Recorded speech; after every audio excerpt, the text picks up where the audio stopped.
The internment of Japanese Americans into camps during World War II was one of the most flagrant violations of civil liberties in American history.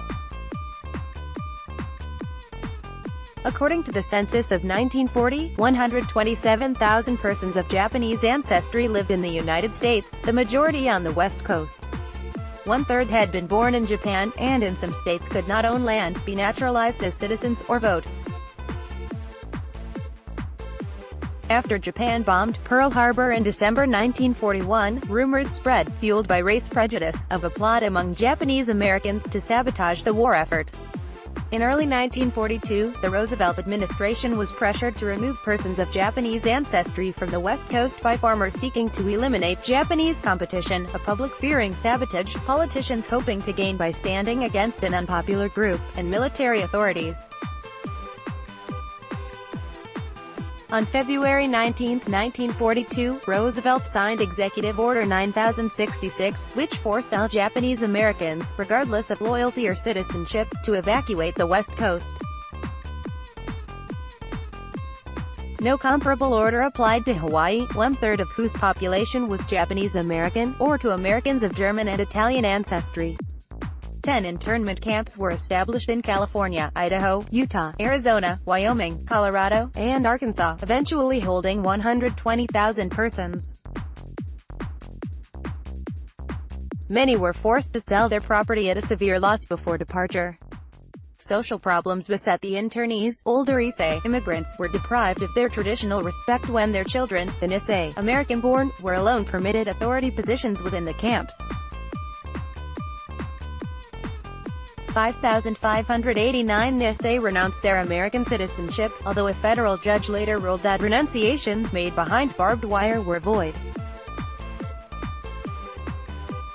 Some 3,600 Japanese Americans entered the armed forces from the camps, as did 22,000 others who lived in Hawaii or outside the relocation zone. The famous all-Japanese 442nd Regimental Combat Team won numerous decorations for its deeds in Italy and Germany. In January 1944, a Supreme Court ruling halted the detention of U.S. citizens without cause, and the exclusion order was rescinded, and the Japanese Americans began to leave the camps, most returning home to rebuild their former lives. The last camp closed in 1946. In 1980, under mounting pressure from the Japanese American Citizens League and redress organizations, President Jimmy Carter opened an investigation to determine whether the decision to put Japanese Americans into internment camps had been justified by the government. He appointed the Commission on Wartime Relocation and Internment of Civilians, CWRIC, to investigate the camps. Commission's report, titled Personal Justice Denied, found little evidence of Japanese disloyalty at the time and concluded that the incarceration had been the product of racism. It recommended that the government pay reparations to the survivors. In 1988, President Ronald Reagan signed into law the Civil Liberties Act of 1988, which apologized for the internment on behalf of the U.S.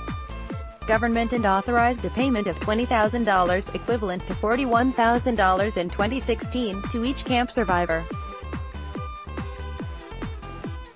The legislation admitted that government actions were based on race prejudice, war hysteria, and a failure of political leadership. The U.S.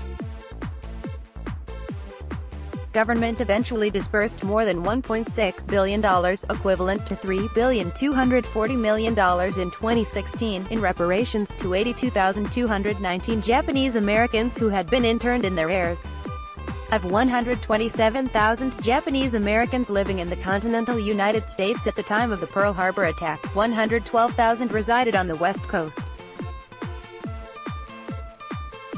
About 80,000 were Nisei, literal translation, second-generation, American-born Japanese with U.S.